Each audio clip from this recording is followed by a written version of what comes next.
Title: The Anonymous Insider. In the heart of a bustling city, tucked away on the 27th floor of a sleek glass skyscraper, was the headquarters of Nextech Solutions, a cutting-edge tech company known for its innovative products and fast-paced work environment. To the outside world, Nextech was a dream workplace: modern offices, free gourmet coffee, and a reputation for being a leader in the industry. But behind the polished facade was a toxic underbelly of favoritism, burnout, and unchecked egos. For 28-year-old Emma Carter, a mid-level marketing associate, Nextech was both a blessing and a curse. She loved her job, the creativity, the challenges, the sense of purpose, but the office culture was slowly suffocating her. The long hours, the micromanaging bosses, and the constant pressure to perform were taking a toll on her mental health. But Emma had a secret outlet, a way to cope with the chaos: her anonymous blog, The Cubicle Chronicles. The birth of The Cubicle Chronicles. Emma had started the blog 6 months ago, after a particularly grueling week at work. She had been passed over for a promotion in favor of a less qualified colleague who happened to be friends with their department head. Frustrated and disillusioned, Emma turned to writing as a way to vent her feelings. She created a pseudonym, Office Oracle, and began documenting her experiences at Nextech. At first, the blog was just a personal diary, a place for Emma to process her thoughts. But as she started sharing stories about the toxic office culture, the backstabbing, the unrealistic deadlines, the blatant favoritism, she noticed something surprising. People were reading it.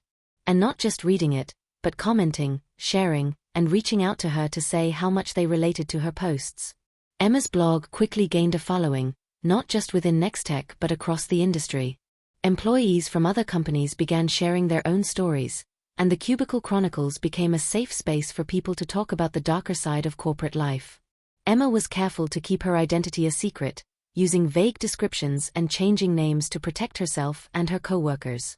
But as the blog grew in popularity, so did the risk of exposure. The toxic truth. Emma's posts were raw and unfiltered, shining a light on the issues that no one at Nextech wanted to address. She wrote about the CEO's habit of taking credit for his employees' ideas, the HR department's refusal to address complaints of harassment, and the culture of fear that kept people from speaking up. She even exposed the Friday night firings, a cruel tradition where underperforming employees were let go at the end of the week, often without warning or explanation. The blog struck a nerve, and soon, the Cubicle Chronicles was the talk of the office. Employees whispered about it in the break room, speculating about who the mysterious office oracle could be. Management, meanwhile, was in damage control mode. They issued a company-wide memo condemning the blog and warning employees against participating in unproductive gossip. But the more they tried to suppress it, the more people flocked to the Cubicle Chronicles.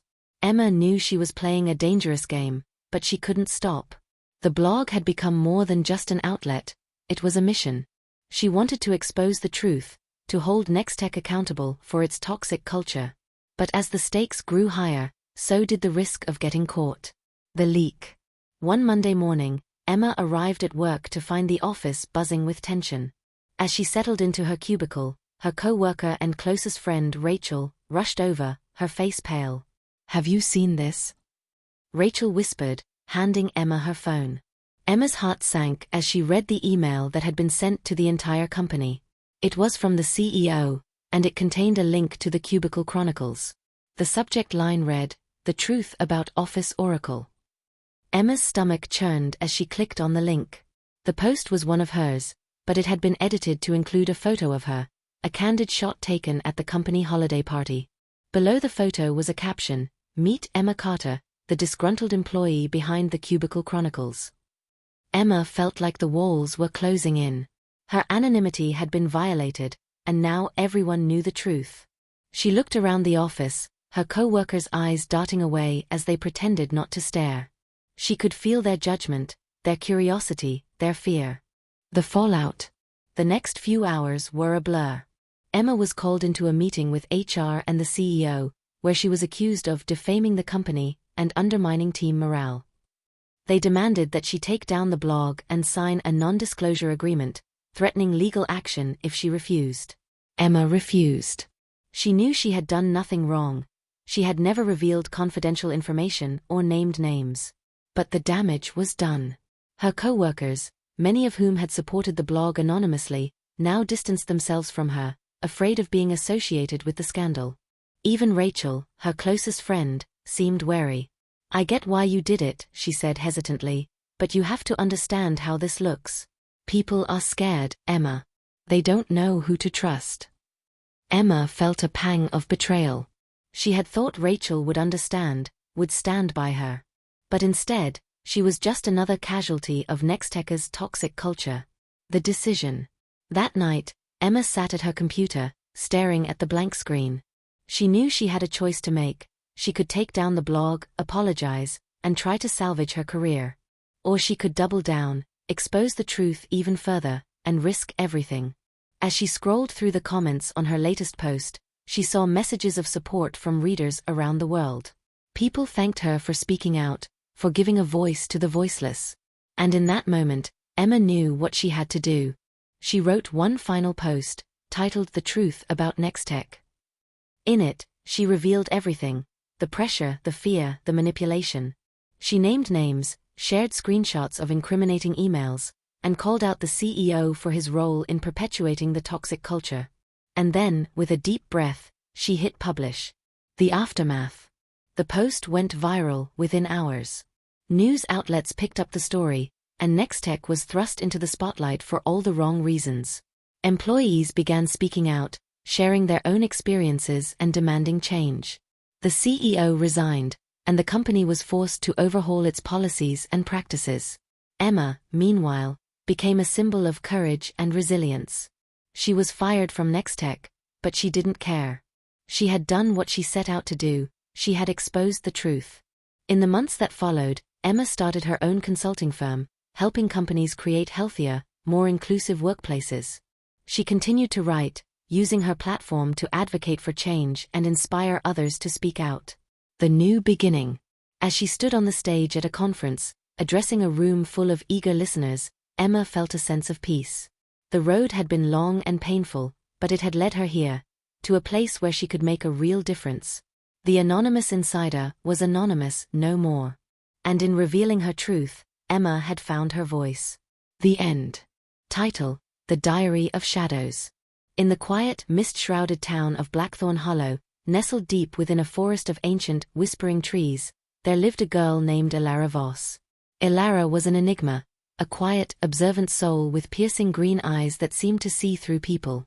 She was the kind of person who listened more than she spoke, and in a town as small as Blackthorn Hollow, where everyone's lives were intertwined, Elara knew more about the townsfolk than anyone realized. Elara had a secret. She kept a diary, a small, leather-bound book with pages as black as midnight. But this was no ordinary diary. Within its pages, Elara recorded the darkest secrets of her friends, neighbors, and even strangers. She called it her Diary of Shadows. It wasn't out of malice that she did this. Rather, it was a compulsion, a way to make sense of the world around her. She believed that by writing down the hidden truths of others, she could protect herself from the chaos of life. The diary contained secrets that could ruin lives, affairs, betrayals, lies, and even crimes. Elara never intended to use the information against anyone. It was her private collection, a way to feel in control in a world that often felt unpredictable. But secrets, no matter how well kept, have a way of surfacing when least expected. The gathering storm.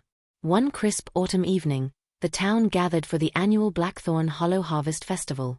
The air was filled with the scent of roasted chestnuts and spiced cider, and the flickering light of lanterns cast long shadows across the cobblestone streets. Elara stood at the edge of the crowd, her diary tucked safely in her satchel. She watched as her friends laughed and danced, oblivious to the weight of the secrets she carried. Among them was Lila, her childhood best friend, who had confided in Elara about her affair with the town's married blacksmith.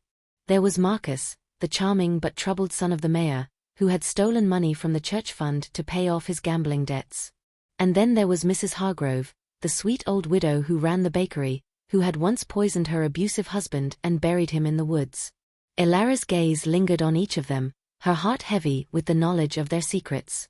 She felt a pang of guilt but reassured herself that the diary was safe. No one would ever know. But someone did. The theft. The next morning, Elara woke to find her satchel open and the diary missing. Panic surged through her as she tore through her small cottage, searching every corner. It was gone.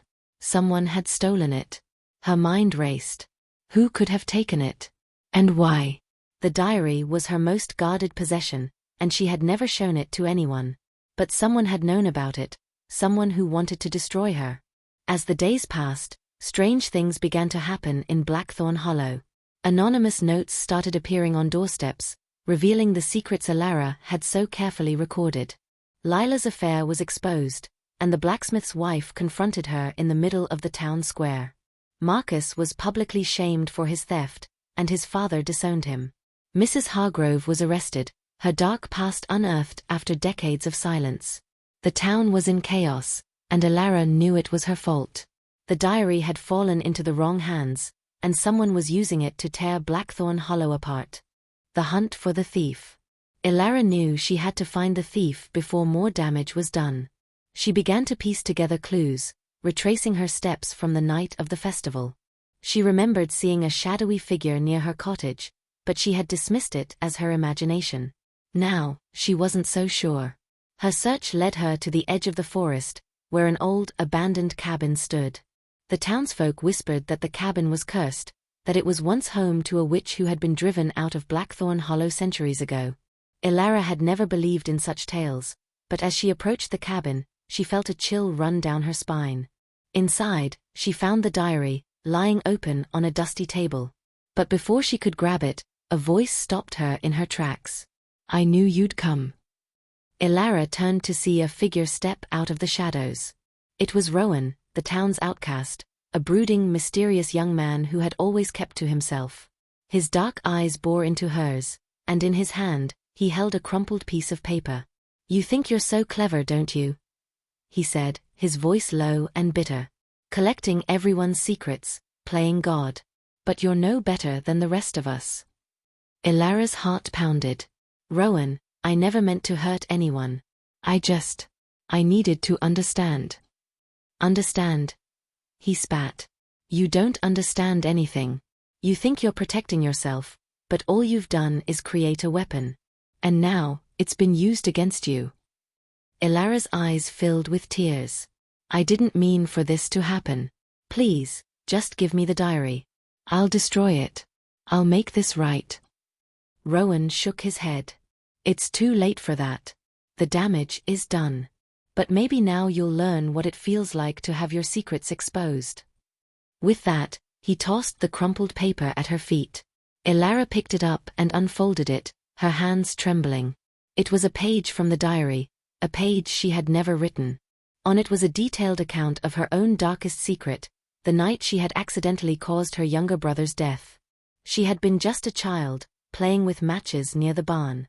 The fire had spread quickly, and her brother had been trapped inside. She had never told anyone the truth, carrying the guilt with her every day. Elara looked up at Rowan, her face pale. How did you know?" Rowan's expression softened, but only slightly. "I've always known. I was there that night, hiding in the shadows. I saw what happened. And I've carried the weight of it, just like you." Elara felt the ground shift beneath her. "Why didn't you say anything?" "Because I thought you deserved a second chance," Rowan said. "But when I found your diary, I realized you were no different from the rest of us. You're just as flawed, just as broken." The reckoning. Elara sank to her knees, the weight of her guilt and shame crushing her.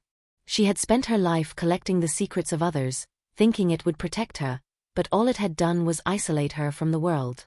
And now, her own secret was out. Rowan knelt beside her, his voice softer now. "You can't undo the past, Elara. But you can choose what to do next. You can let this destroy you, or you can face it and try to make amends." Elara looked at him, tears streaming down her face. How can I ever make this right?" "Start by telling the truth," Rowan said. "To yourself and to everyone else." The truth revealed. Elara returned to Blackthorn Hollow and called a town meeting in the square. The townsfolk gathered, their faces filled with anger and confusion. Elara stood before them, the diary in her hands, and began to speak. She confessed everything. her compulsion to collect their secrets, the theft of the diary, and her own dark past. She apologized for the pain she had caused and vowed to do whatever it took to make amends. The crowd was silent, their anger slowly giving way to understanding. One by one, they began to forgive her, realizing that they, too, had their own secrets and flaws. The new beginning. In the weeks that followed, Elara worked tirelessly to rebuild the trust she had lost. She helped Lila and the blacksmith's wife reconcile, supported Marcus as he sought help for his gambling addiction, and visited Mrs. Hargrove in prison, offering her friendship and forgiveness. As for Rowan, he became an unexpected ally. Together, they burned the Diary of Shadows, watching as the flames consumed the pages and the secrets within. It was a symbolic act, a way to let go of the past and start anew. Elara learned that true strength came not from hiding behind secrets, but from facing them head-on. And in the end, she found a sense of peace she had never known before. The town of Blackthorn Hollow, though scarred, began to heal. And Elara, once the keeper of shadows, became a beacon of light, guiding others toward honesty and redemption. The end.